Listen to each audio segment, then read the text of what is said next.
Koonamuchi saint Francis Xavier's ഇടവകയുടെ സ്ഥാപന തിരുനാൾ ഭക്തി നിർഭരമായ ചടങ്ങുകളോടെ ആഘോഷിച്ചു.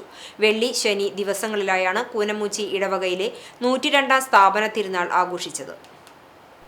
ആഗസ്റ്റ് 8 ശനിയാഴ്ച രാവിലെ ദിവ്യബലിക്കു ശേഷം ഇടവക വികാരി ഫാദർ ജെയ്സൺ മാറോക്കി കൊടിയേറ്റം നിർവഹിക്കുകയും തുടർന്നുള്ള ദിവസങ്ങളിൽ വിവിധ ഭക്തസംഘടനകളുടെ നേതൃത്വത്തിൽ തിരുനാൾ ഒരുക്ക കുർബാനകൾ ദേവാലയത്തിൽ നടക്കുകയും ചെയ്തു. വെള്ളിയാഴ്ച രാവിലെ ഇടവക വികാരി കാർമ്മികനായുള്ള ദിവ്യബലിക്കു ശേഷം പ്രദക്ഷിണമായി രൂപം എഴുന്നള്ളിച്ചു വയ്ക്കലും വിവിധ കുടുംബ കൂട്ടായ്മകളിലേക്കുള്ള കിരീടം, കുരിശ് എന്നിവ വെഞ്ചരിച്ച് നൽകലും നടന്നു. കുടുംബ കൂട്ടായ്മകളിൽ നിന്നുള്ള കിരീടം, കുരിശ് എന്നിവ ബാൻഡ് വാദ്യത്തിന്റെ അകമ്പടിയോടെ രാത്രി 10-ന് ദേവാലയത്തിലെത്തി സമാപിച്ചു.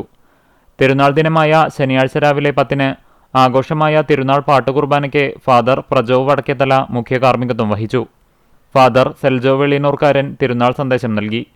തുടർന്ന് ഇടവക വിശ്വാസികൾ വാദ്യമേളങ്ങളുടെയും മുത്തുകുടകളുടെയും അകമ്പടിയോടെ അണിനിരന്ന പ്രദക്ഷിണം കൂനമുച്ചി സെന്റർ ചുറ്റി ദേവാലയത്തിലെത്തി സമാപിച്ചു. തിരുനാൾ ആഘോഷത്തിന് കൈക്കാരന്മാരായ Joshi Varghese, Alphonse Muttath, M K Reji, K V Joy, കേന്ദ്രസമിതി president A J Johnson, secretary T L Sabu, treasurer M K Shajan തുടങ്ങിയവർ നേതൃത്വം നൽകി.